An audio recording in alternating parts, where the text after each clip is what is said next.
All right. I want to go over the readings for assigned for today, and along with the slides. And the two readings are kind of interwoven and combined. I did that because the kid catching reading is about 3 pages. It's short, and it's testimony from the 1930s from a British anthropologist who had lived in the Southwest. And then the other chapter is from a book that David Wallace Adams wrote about boarding schools, and so it sort of gives you a short kind of section. So what I want you guys to understand by the end is the kind of policies and practices of the boarding schools, the process of assimilation, and then the impact. And I want to mention really quickly, I added two videos that I think are really excellent. One's by Aaron Huey. It's a photojournalist who did a TED Talk that he shows contemporary photos but goes over the history. The reason I use that in class is because at least like midway through, when he gives the history and background of the Lakota people, that's kind of where he ends, is where our story kind of picks up. After the battle of the massacre at Wounded Knee, that's when I think both the people in the Bureau of Indian Affairs realized something needed to change, and for Native people too. Like he says, Plenty Kill, the child in the chapter says, our way of life was sort of over in a sense. The buffalo were dead, um, and so that's kind of. And so he says, I went off to Carlisle to show the elders that I could die bravely. So if you get a chance to watch those videos, and there will be bonus questions. I'm going to try to tie the bonus questions in more clearly with the supplemental videos that I add. And so it's not very long. This is what he's talking about to the new generation of reformers and the move from war to basically to the boarding schools. But the boarding schools obviously incorporated a lot of the kind of militaristic aspects of them, and I'll get to that when I talk about Pratt. I also want to mention really quickly a little bit, like, so my background, I grew up in Maryland, in Baltimore, and then I moved to New Mexico for my undergrad. And the first time I ever visited a reservation, I almost like I'm it's almost like a little embarrassing in a way. Like, I think I had this kind of naive view that there were going to be these somewhat more like quasi kind of spiritual people or connected to the earth or something. And then, if you've been to reservations, you really begin to see, and there's a major variation. I don't want to generalize. A lot of the reservations in Michigan and different areas are really much nicer, but a lot of them too have poverty and problems on a level that I've only ever seen before in places like Afghanistan and Pakistan and Central America. Um, I mean, even things like feral dogs, limited access to quality resources, or plumbing, water, those kinds of things, and probably some of the harshest conditions I've seen. Some in New Mexico, on the Navajo Nation, and then the Lakota Sioux in the Dakotas. After I finished my graduate work, I worked for a year in North Dakota. One of the things that I did there was I worked on a literacy program in schools in with Lakota, on Lakota reservations, and that too is some of the most extreme poverty I've seen. And you'll see it in the photos and the video and the discussion with Aaron Huey. You'll see some of the conditions that exist still today in the country. Um, so again, this is kind of the context and background sort of leading up to the schools. I thought I mentioned in the news periodically you see different issues that come up. Johnny Depp, when he did The Lone Ranger, had offered to buy back the Black Hills and to return them. That's been caught up with legal issues, and I don't know if it ever happened. But Johnny Depp actually had a really good relationship with the Lakota, and that's why he was chosen to play that part. Um, and that character was a Lakota. And then The Revenant was filmed in the same kind of area as the Lakota. It was a different tribe, but this is one of the first movies that really used indigenous actors, and I think indigenous people appreciated at least that it had a kind of complex um, or at least nuanced look at Native people in the movie. Um, and if you haven't seen it, other issues come up in the news. The Dakota Access Pipeline was a major issue, about a year ago, when they were running the oil pipelines, directly above Lakota people. And it just it kind of illustrated some of the protests. They did it south of Bismarck so that if it broke, it wouldn't destroy, some of the main cities, but right above, the reservations. This was a little bit from the protests. There's a lot of issues over mascots. You see that happened when I went to the University of Illinois. Um, and so the Indians just removed this mascot. This was the University of Illinois person. Florida Seminoles, actually, of the Florida University of Florida, they have cultivated a very positive relationship with the tribe that they drew the mascot from. Proceeds from the things sold go to some of the proceeds anyway go to the tribe. So they've built a positive relationship, but most around the country have not. And this was I considered very offensive. And the NCAA essentially told our school that they would remove our sports teams if we didn't get rid of it. Over the last summer, we took our kids to South Dakota and visited the Crazy Horse Memorial. It's still being developed, but it's right down the street from Mount Rushmore. And if you ever get a chance to see it, for us, it was a far better experience than Mount Rushmore. We enjoyed Mount Rushmore, but for us, Crazy Horse, it just really felt like you were a part of the story or learning um, kind of about the background. And so this is something started by Native people. Um, right. So the boarding schools, again, they sort of happen at the end of this period of removal, reservations, war, those kind of things. So the fourth phase was sort of cultural assimilation. And I wonder now if we're not entering into somewhat of a kind of fifth phase. So what happened was Captain Richard Henry Pratt was one of the people I really want you to be most familiar with. Um, he founded the kind of model school at Carlisle, Pennsylvania, for boarding schools around the country. And his motto that I want you to remember is the idea of killing the Indian to save the man. That was the kind of philosophy that was incorporated into the boarding school. And I'll explain how they kind of went about doing that. This is uh, um, Richard Henry Pratt with prisoners in Florida. And so he was part of the Native American War, and then he incorporated certain elements, military elements, into boarding schools. So I kind of break it down. The process of assimilation I break down into these four areas. So I think they give you, um, and this chart is kind of meant to help you to understand that. So the hair, for example, there was often a kind of surface level rationalization given, but then there was always a deeper rationalization or issue for civilization. So the significance for Native Americans for hair, for example, was that when we're talking about the boys here, and when I again worked with Lakota, a lot of the boys still grow really long. They have really long, black, beautiful, kind of silky hair that they grow out, and they would only cut it in times of mourning, like the loss of a close personal relative, um, would would be the only time they would cut the hair. So the removal was a really kind of intense process for them, and they detail that in the chapter. Um, Kids going out into the courtyard and cutting off their own hair, and sort of a wallowing, that would go through the whole. All the kids would sort of see it, react to it.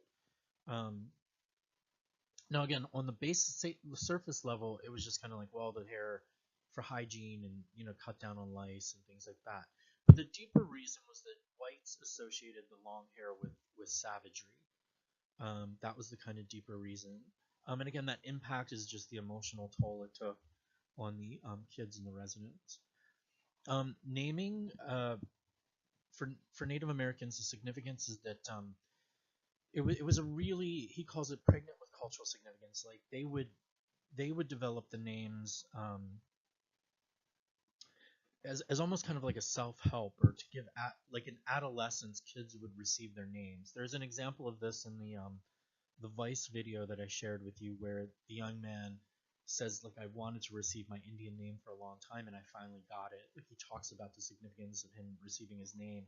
So they would name you after maybe a revered elder, or there was another example from a video that I didn't share with you, but 2020 did a segment um, on the Lakota, and there's a little girl who's really struggling with thoughts of suicide, and her mom was in recovery, and they get her Indian name meant stands against the wind, like, and so they sort of gave her Indian name to kind of, instill this quality of strength and her resilience and things like that.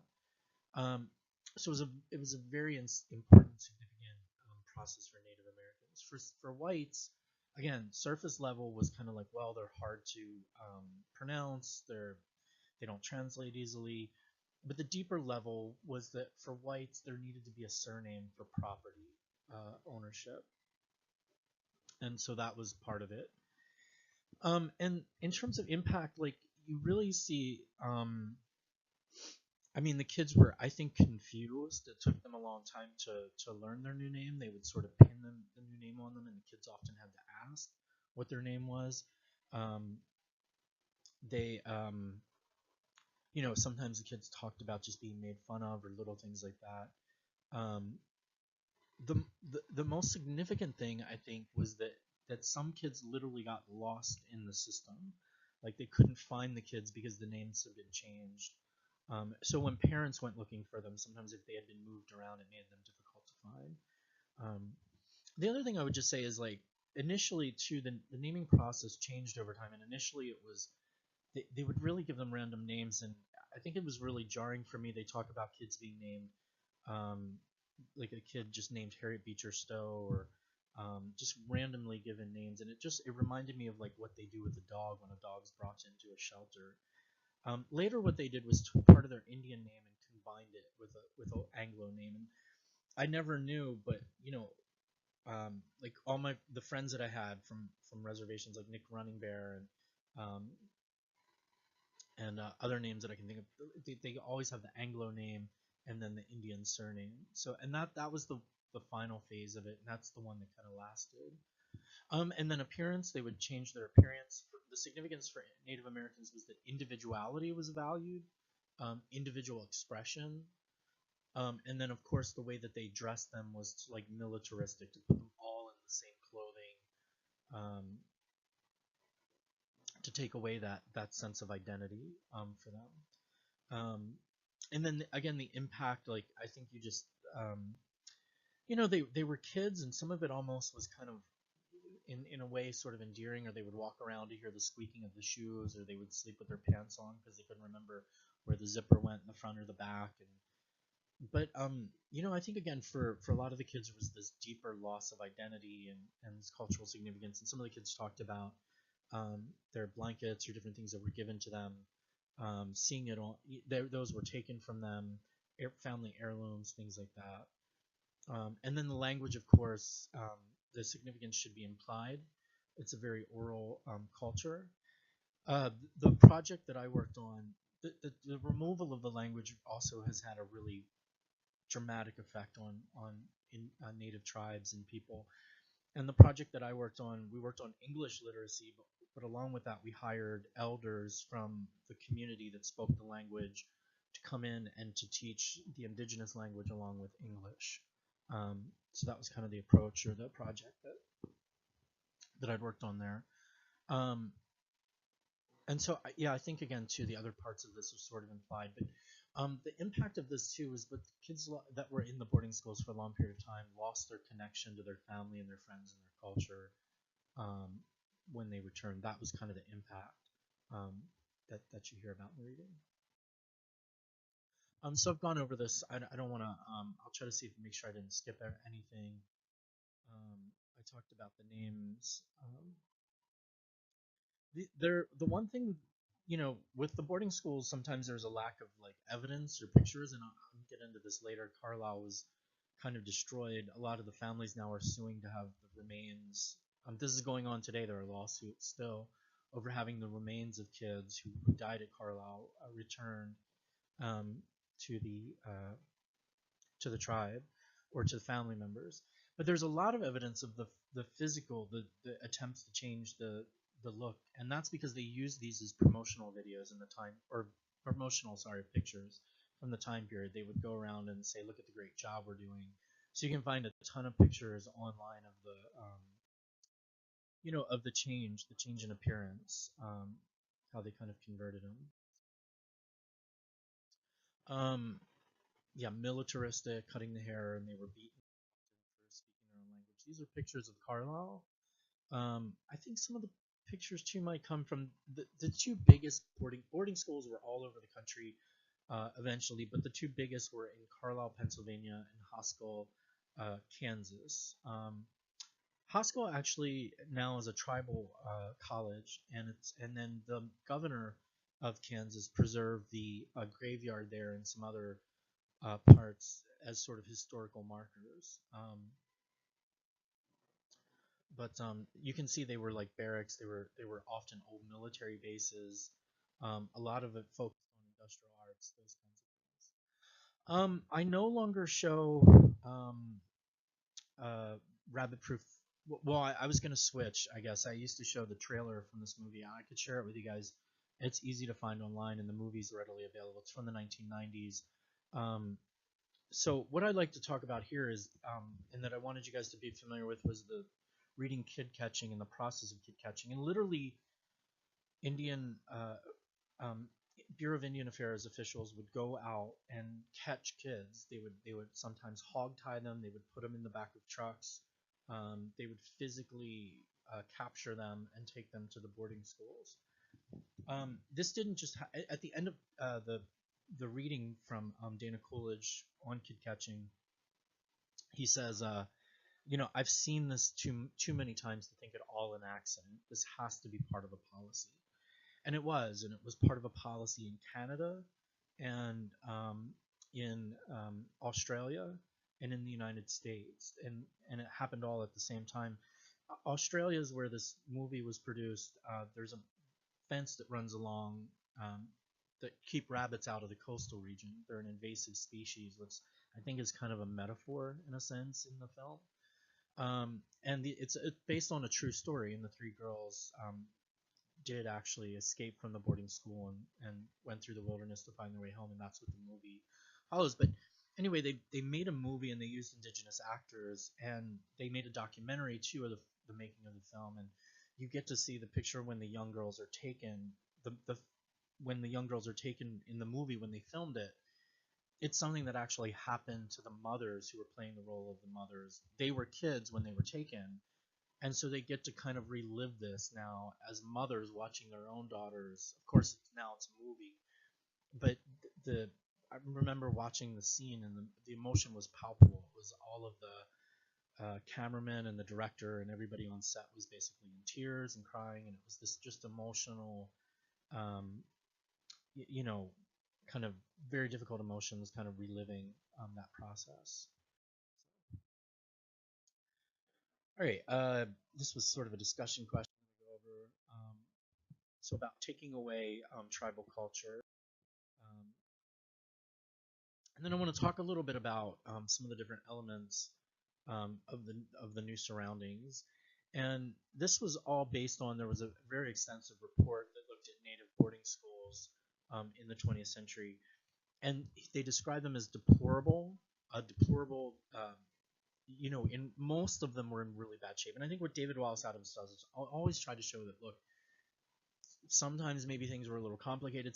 There were some examples, for example, where the kids got a decent amount of food, but overall, most of the kids were malnourished in very poor conditions, um, with really harsh discipline, and that of course led to the spread of disease and led to death as well. So those things are all sort of connected.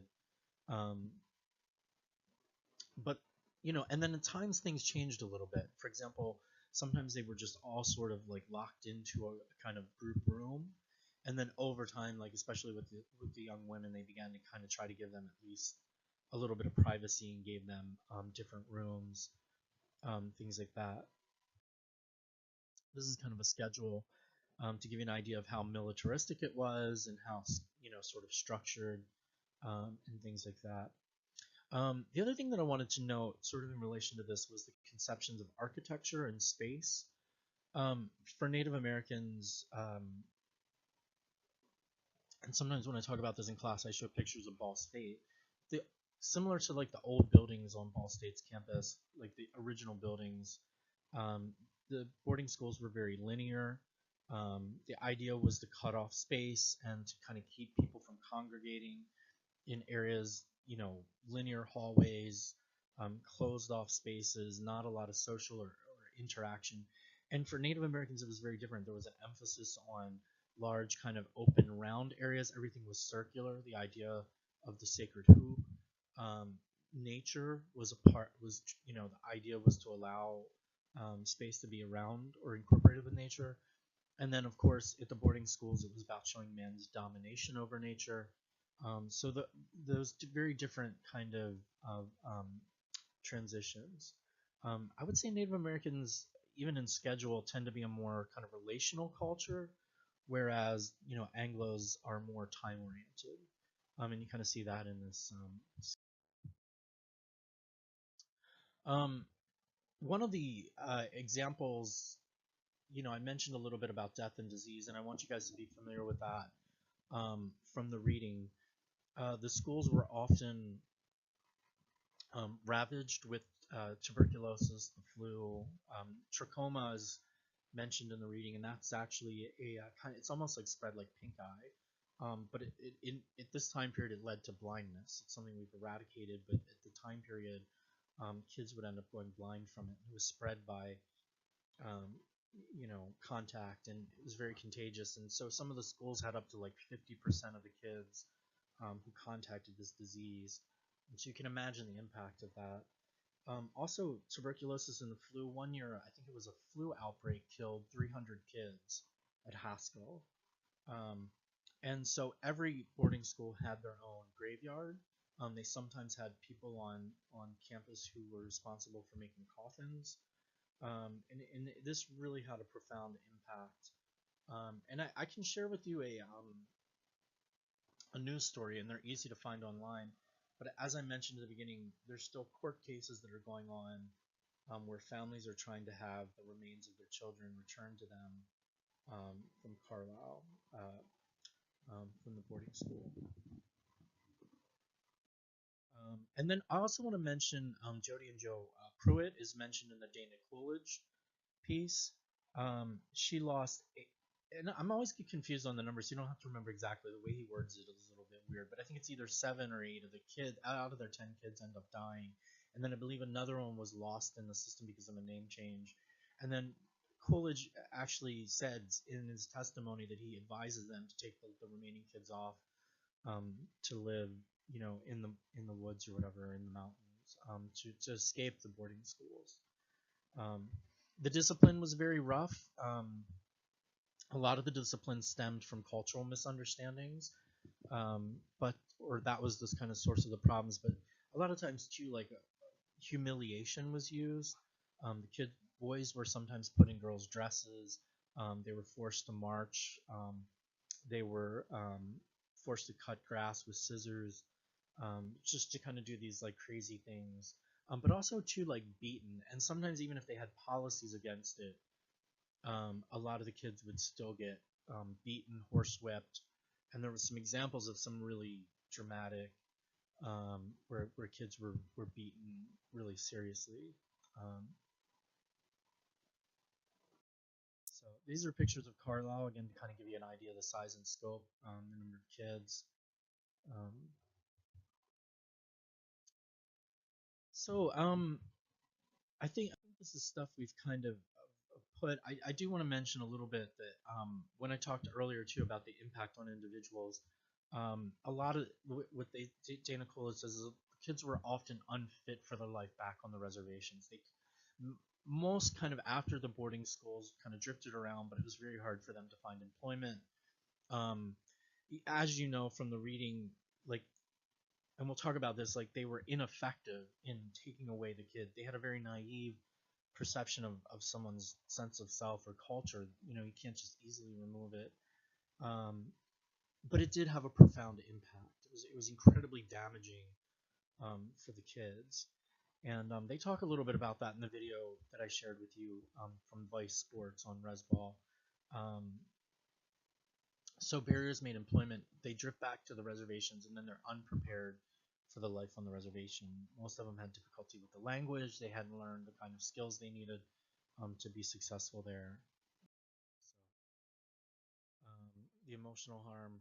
I always mention when I talk about this topic in class that I think, a lot of times when you talk about suicide, it has to do with somebody's, I think, sense of identity. Like when markets crash or the stock market crash, suicides will spike, and I don't think it's that people don't, that it's not just the pain, I think, of losing all the money. I mean, sure that has an impact, but it's I think oftentimes, like, when people have a strong identity as a provider, as somebody who's successful, as somebody who's, you know um, that identity is built, and then when that's wiped away, it's kind of has a profound impact. And I always think of that in relation to this issue, that it had a very negative kind of emotional harm.